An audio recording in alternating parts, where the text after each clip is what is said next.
Welcome everyone. Today we're diving into the world of hydrocarbons, specifically alkenes.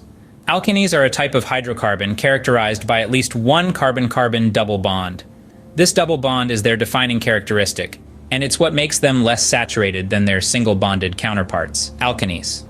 Taking a look at their molecular formula, it's CnH2n. That's for every N carbon atoms, there are twice as many hydrogen atoms. This double bond is a combination of a sigma bond and a pi bond, which gives alkenes their unique reactivity. They're more reactive than alkenes and readily participate in addition reactions across the double bond. Alkenes are typically colorless, odorless gases or volatile liquids at room temperature. They also exhibit a property known as isomerism, meaning they can exist in different forms with the same molecular formula but different arrangements of atoms. Naming alkenes follows a specific process. First, you identify the longest carbon chain that contains the double bond. This forms the root of the alkene's name. Then, number the carbon chain from the end closest to the double bond.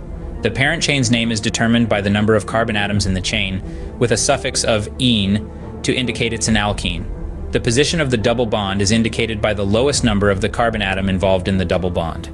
If there are any substituent groups attached to the alkene chain, they're named with prefixes and listed in alphabetical order. Alkenes are incredibly relevant in our everyday lives. They're key raw materials in the petrochemical industry, used in the production of plastics, synthetic rubbers, and various organic compounds. Many alkenes also undergo polymerization to form large polymer chains. For instance, ethylene polymerizes to form polyethylene, a common material in packaging and insulation.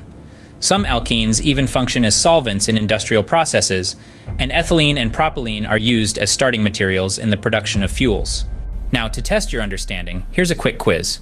What is the IUPAC name of the alkene with a 5-carbon chain and a double bond between the second and third carbon atoms? And what are the two types of isomerism that alkenes can exhibit? Remember, alkenes are a fascinating class of hydrocarbons with a wealth of applications in our daily lives. Understanding them is a key step in mastering the world of organic chemistry.